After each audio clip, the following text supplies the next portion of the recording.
Hello and welcome to the first monthly information video from your mayor for 2023.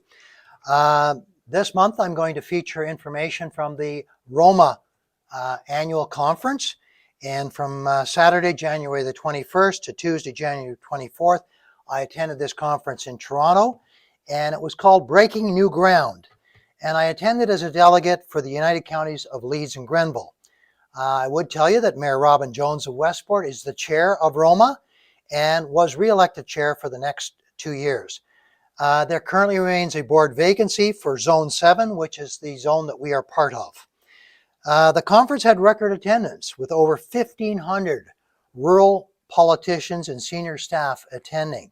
It provided an opportunity to meet with provincial cabinet ministers and lobby on issues of importance, particularly to rural Ontario.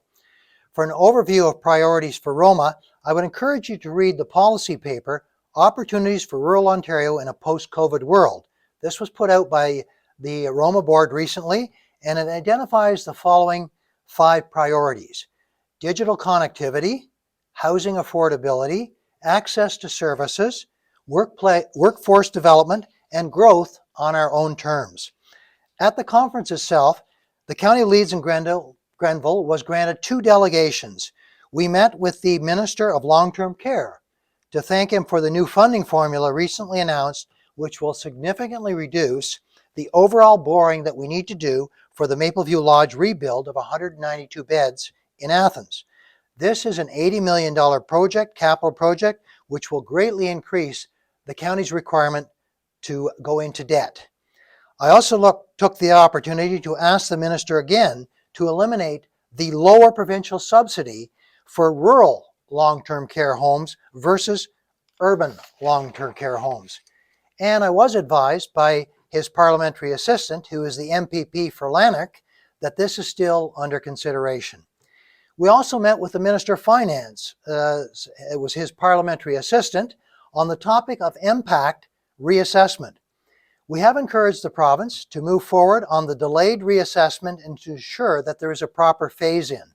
The current taxes are still based on 2016 market values, and the longer we wait to update those values, the more confusing it is for all of you as the ratepayers.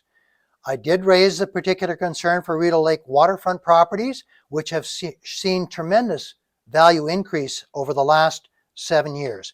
And I want to again reassure property owners and taxpayers that property reassessment does not mean your taxes will increase significantly. We will make every effort at the council table to ensure that our tax rate is proportionally reduced when reassessment takes place. At the conference, we did hear from the 3 provincial party leaders and the Premier on the importance and place for rural Ontario. A dominant theme was housing, and there was significant opposition to the recent Bill 23. I do hope to continue to lobby for improvements to Bill 23, particularly as it relates to protecting our environment and water quality.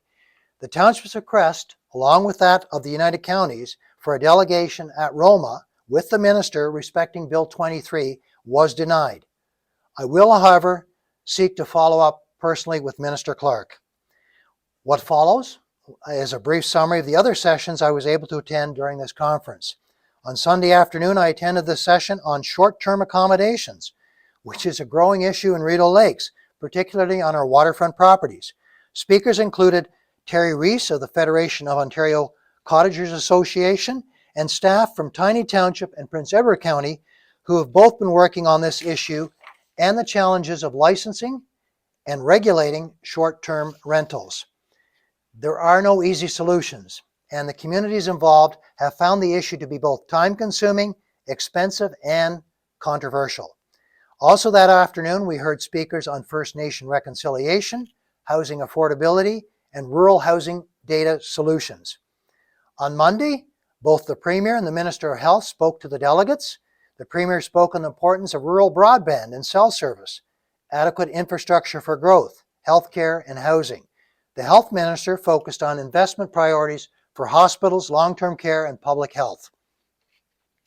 The other session I was able to attend Monday morning was entitled Innovative Practices to Attract and Retain talented staff in rural municipalities.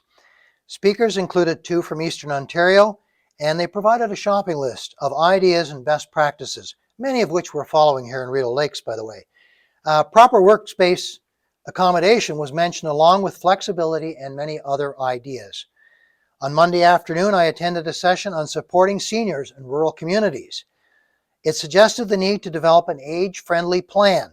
This would include ensuring that your official plan and zoning supports multiple housing options, embracing community paramedicine, transportation issues, and senior-friendly programming. Seniors in rural Ontario not only want to age in place, but to age in community. And of course, we have a significant senior population here in Rideau Lakes that is 25% higher than the provincial and national average. On Monday afternoon, we heard from Marat Stiles, the new leader of the official NDP opposition. As well, there were Roma Board updates on connectivity and access to services. The Independent Electricity System Operator spoke on their plans to address a doubling of electricity demands in the next 20 years. The president of AMO, the Association of Municipalities of Ontario, spoke, as did our MPP Steve Clark, the Minister of Municipal Affairs and Housing. One of the late afternoon highlights was the Ministers' Forum. This included 24 members of the provincial cabinet answering questions directly from the delegates. Questions covered a broad range of topics, including housing, Indigenous relations, rehabilitation of pits and quarries, virtual health care, recycling, energy from waste, mental health services, provincial offences fines, Bill 23, rural school closures, long-term care, public health, green energy, community safety planning, insurance costs, and core infrastructure. As well, there was a question on gambling revenue and environmental assessments, healthcare staffing shortages, and the railways failing to pay their fair share under the Provincial Drainage Act. And of course, many of these questions were related to us seeking at the lower tier, seeking additional provincial funding. On Tuesday morning, I attended a sponsored breakfast session on the clean energy frontier. And then we all heard from the leaders of the Liberal and the Green Party and updates from Roma on workforce development and growth and solutions for the homeless crisis that we have in this province.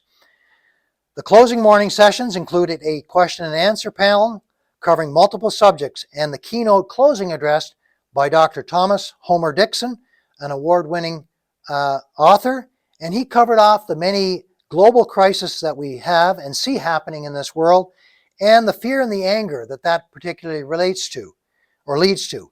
He did mention that we need to maintain hope for a brighter future. In conclusion, the Roma Conference was an opportunity to mix and mingle with others from across the province and in some ways to get to know my other county councillors just a little bit better. And this is the first time that we've been able to meet in person in 3 years. There's always an extensive trade show, and which gives us updates on new products in the marketplace and other service providers to the municipal sector. In August, I will also be attending the Association of Municipalities of Ontario Conference, which this year is in London, Ontario. And again, I attend these as a delegate for the United Counties, so it is on the county tax bill rather than the township tax bill. So thank you for viewing this video, and hopefully you'll share these messages with other ratepayers in our township.